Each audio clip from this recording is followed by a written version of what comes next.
Kuidas küll teha vaarikamoosi? Pole hullu. Meil siin Vesipapi Estantsias on vastused kõikidele teie küsimustele. Vähemalt neile, mis puudutavad vaarikaid. Jääge meie kanalile.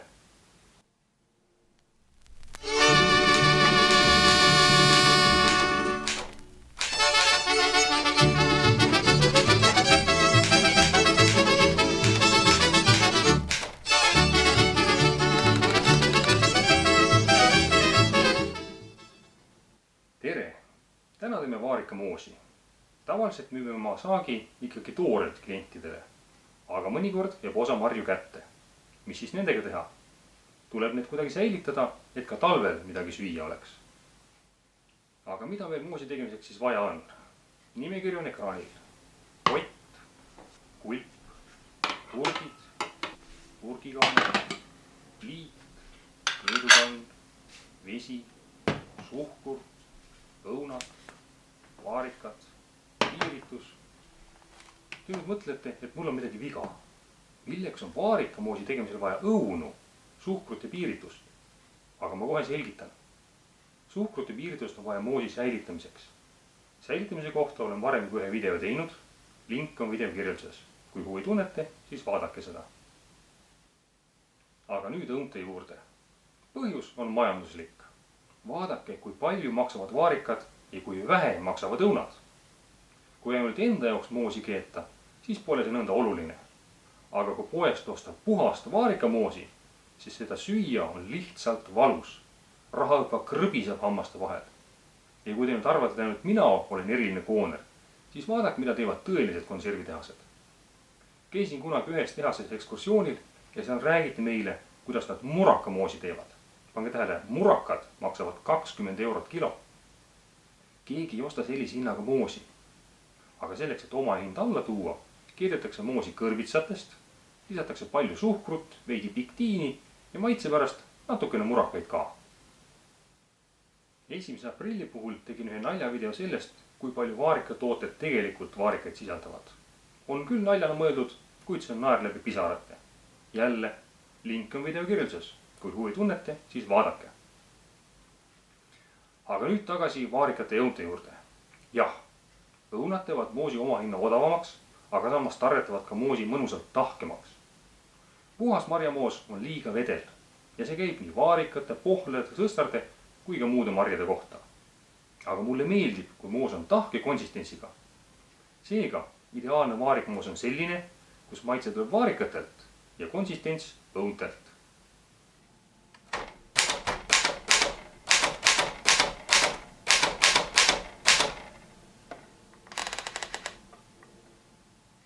Kõigepealt peseme õunad puhtaks ja puhastame ära. Moosi jaoks kõlbavad nii maha kukkunud või vussitanud õunad. Tuleb lihtsalt koletad kohad välja puhastada. Ei kõla just kõige isuäratavamalt, kuid ausus üle kõige. Juba Otto von Bismarck ütles, et rahvas ei tohiks teada, kuidas tehakse poliitikat ja vorsti. Moosi ja mahlaga on sama lugu. Aga see ei tähenda, et hügieeni osas võiks järeleandmisi teha. Oh ei! Käed ja töövahendid tuleb puhtaks pesta ja töö käigus ka puhtana hoida. Mitte mingil juhul ei tohi hallitanud, mädanenud ja ussitanud kohti sisse jätta. Eks see puhastamiseks parast pusimine ei ole, aga hei, ma ise söön ju selle pärast endale sisse.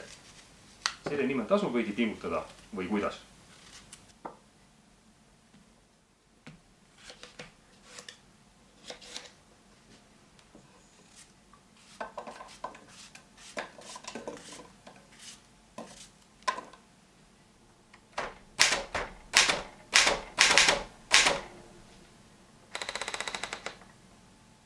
Kui õunad on ära puhastatud ja tükendatud, siis valeme neile peale klaasidel suhkrut ja jätame üle öö kuhugi aedasse seisma. Kas keldrisse või siis külmkappi. Milleks see vajalik on? Asi on selles, et puhtalt marjadest ja õunatükkidest moosi keeta ei saa. On vaja veidi vedelikku. Üks võimalus oleks sortsukene vett põhja valada, kuid see pole hea mõte. Moos jääb nõnda vedel ja üleliigse vee väljakeetmine võtab aega ja raiskab energiat. Hoopis mõistlikum on õunatükkidele suhkur peale valada ja lasta suhkrul õuntest vedelik välja tõmmata. Seda teeb osmootarõhk. Kuidas see toimib ja miks, seda saate vaadata säilitamise videost. Jällegi, link on video kirjelduses.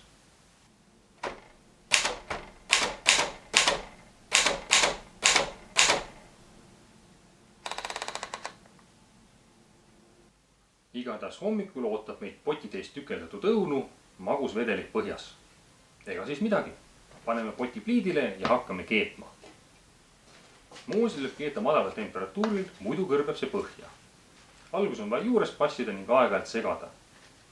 Kui õunatükid on juba lagunema hakanud ja moos kokku vajunud, saab lisada ka vaarikad. Ja nüüd saab jätta moosi rahulikult keema. Sõltumata sellest, kas tahate saada ühtlaselt homogeenset massi või veidi tükilist, võib keetmine aega võtta paar tundi.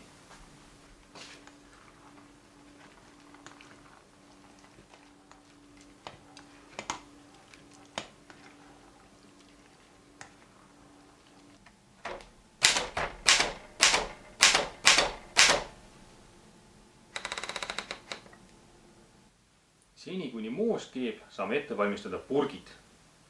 Päris steriilseks neid kodustes tingimustes ei saa, kuid enamuse mikroobe tapame ära lihtsate vahenditega, keevvesi ja piiritus. Kõigepealt valeme purgi ning selle kaane keeba vett täis ja laseme veidi seista.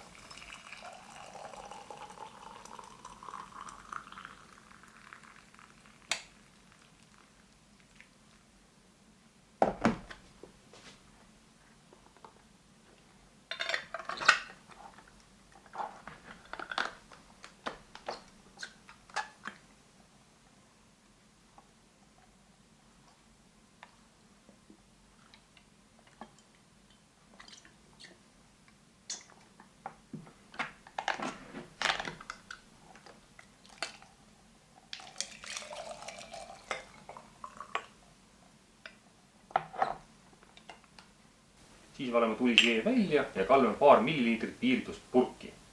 Gaas peale ja mõneks ajaks seisma. Selles etapis saame ühtedi kontrollida, kas purk ja gaas kokku sobivad. Kui on kuulda, kuidas õhk purgist välja sisiseb, on midagi valesti. Enamasti on gaas deformeerunud, kuid mõnikord on ka purgi suu katki.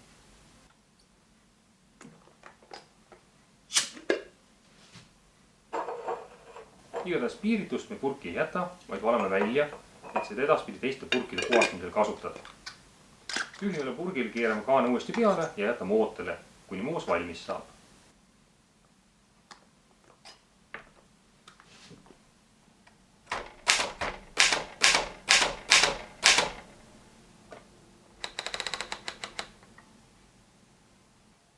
Seni kuni me purkidega jändasime, on moos saavutanud meile sobiva konsistentsi.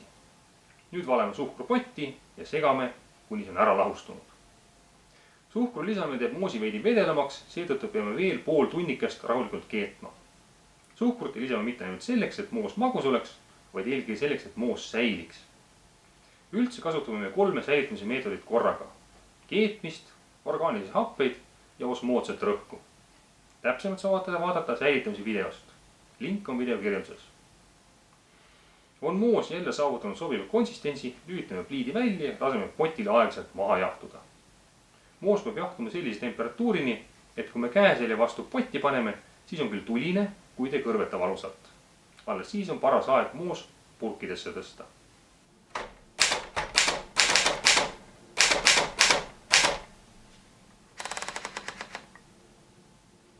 Kulp, millega hakata moosi tõstma, tuleb samuti ära puhastada. Teeme seda keeva veega üle uhades. Ja nüüd pole midagi muud, kui avame puhastatud purgi, tõstame moosi sisse ja paneme kaane uuesti peale. Kui te muretsete piirituse pärast, et kas sellist moosi ikkagi kõlbab lastele anda, siis pole probleemi. Piiritus aurab temperatuuril 78 kraadi. See vähene piiritus, mis purgis oli, aurub tulise moosi tõttu veel enne, kui gaas peale saab. Köök küll haiseb nagu kõrts, aga kui lihtlabane viinalehk häirib, võite puhastamiseks kasutada ka konjakit, viskit või kalvaadost. Siis saab rääkida juba aroomist ning X-vood tarvitades saate naabritele näidata, et ei ole mingid popsid. Igatahes on meil nüüd talvevarud olemas. Niiviisi valmistatud moos võib säilida mitu aastat. Suur tänu, et vaatasite selle video lõpuni. Aga Vesipapp Estancia jätkab tegevust nii põllul kui ka internetis. Järgmine video on mõnest teisest marjade säilitamise meetodist. Kohtumiseni!